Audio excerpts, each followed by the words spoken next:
especially in Hollywood. We see that with a lot of people.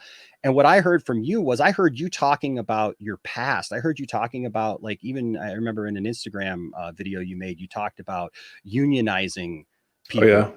Oh yeah, You man. know, yeah. That was a pretty big deal. That was actually about 10 years ago, funny enough.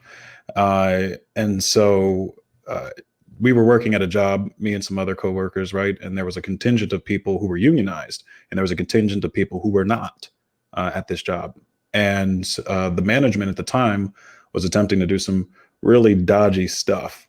And us contingent of non-unionized people said, okay, well, let's get it together and try to unionize just like this other group of people at the job. And so we had this crazy back and forth. We ended up having to take it all the way to the National Labor Relations Board. And myself, for my part, I was essentially spearheading the effort and going around getting signatures, making sure people felt safe and protected because we were working in New York at the time, and New York is a work at will state, which means that you can be fired for any reason or no reason whatsoever, period, point blank, period.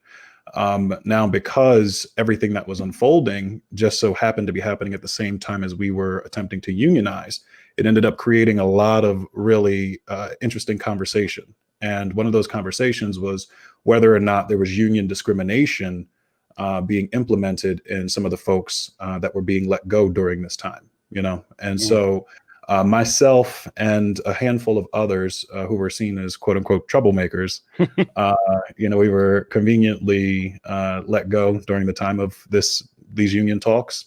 And with the help of the union, we took it to the National Labor Relations Board.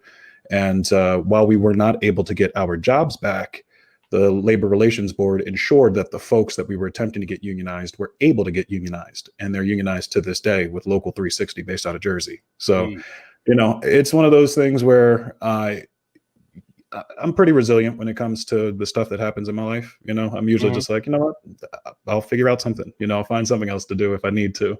But what really just kind of burns me up, or what kind of gets to me, is when other folks end up on the chopping block when it comes to this kind of stuff. You know what I mean? And Yeah. so what I wanted to do with respect to everything going on with the Justice League investigation is just make sure that I could mitigate any sort of issue that would come about with respect to other people either having to publicly step out and put themselves at risk in the same way.